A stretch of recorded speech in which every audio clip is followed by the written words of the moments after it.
বাংলাদেশের স্বল্পোন্নত দেশ থেকে উন্নয়নশীল দেশের কাতারে উত্তরণ তথা এলডিসি গ্র্যাজুয়েশন অন্তত ৩ বছর পেছানো প্রয়োজন বলে জানিয়েছেন অর্থনীতিবিদরা। এজন্য আগামী মাসে জাতিসংঘে যে প্রতিবেদন দেবে সরকার, সেখানে বিষয়টি স্পষ্ট উল্লেখ করতে হবে বলে মত তাদের। না হলে বাংলাদেশ মধ্য আয়ের ফাঁদে আটকে যাবে বলে আশঙ্কা অর্থনীতিবিদদের। মেহেদী হাসানের রিপোর্ট। ২০২৬ সালের নভেম্বরে বাংলাদেশের এলডিসির তালিকা থেকে উত্তরণের কথা রয়েছে, কিন্তু প্রস্তুতি না থাকায় এ সময়সীমা পেছানোর দাবিতে সরব দেশের প্রায় সব ব্যবসায়ী সংগঠন।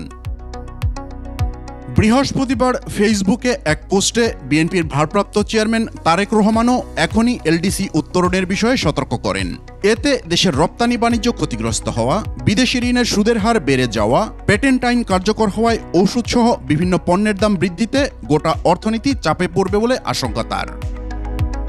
অর্থনীতিবিদরাও বলছেন, ২০১৮ সালে সরকারের দেয়া ম্যানিপুলেটেড ডাটার ভিত্তিতে এলডিসি গ্র্যাজুয়েশন অনুমোদন করেছিল জাতিসংঘ। পাশাপাশি সে সময় যেসব ব্যবসায়ী নেতারা এর পক্ষে কথা বলেছেন, তাদের প্রায় সবাই ছিল সরকারের অনুগত। এখন তো এই পুরো পরিসংখ্যান পুরো নিয়ে কিন্তু একটা টাস্ক ফোর্স করা হয়েছে, তার প্রতিবেদনও দিয়েছে। তার মানে হলো যে আমাদের যে সমস্ত তথ্যপত্র সেগুলো যদি ভুল হয়ে থাকে এবং এই ভুল তথ্যপত্রের ভিত্তিতে যদি আমরা গ্র্যাজুয়েট করি, তাহলে তার মানে হচ্ছে যে আসলে তো আমরা সঠিক জায়গাতে নেই।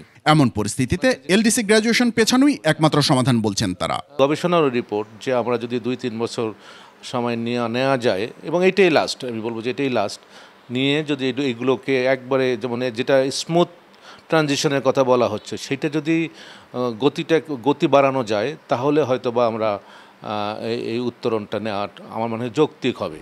এজন্য আগামী মাসে জাতিসংঘে বাংলাদেশ যে প্রতিবেদন দেবে, সেখানে বিষয়টি তুলে ধরার সুযোগ আছে বলে মনে করেন তারা। পাশাপাশি প্রয়োজন পড়বে জোর কূটনৈতিক তৎপরতা। অবশ্যই একটি দক্ষ কূটনৈতিক তৎপরতা করতে হবে, করলে হয়তোবা এটা হতে পারে, এবং অন্যান্য বিশ্বের মাধ্যমেও কিন্তু চাপ সৃষ্টি করতে হবে, যাতে করে যে আমরা যেন এই সুযোগটা পাই। ইভেন সিডিপি যারা আসলে এগুলো অ্যাসেস করে, তাদের দিক থেকে তো প্রতিবেদন চাওয়া হয়েছে বাংলাদেশের কাছে। বাংলাদেশ যদি এখন বলে যে আমরা প্রস্তুত নই সেভাবে, বা বাংলাদেশের যে ব্যবসায়ী গোষ্ঠী, বিশেষ করে 15টা ব্যবসায়ী সংগঠন, তারা বলেছে যে তারা প্রস্তুত নয়। এদিকে গেল মঙ্গলবার সরকার এলডিসি গ্র্যাজুয়েশন পেছানোর চেষ্টা করবে বলে জানিয়েছেন বাণিজ্য সচিবও।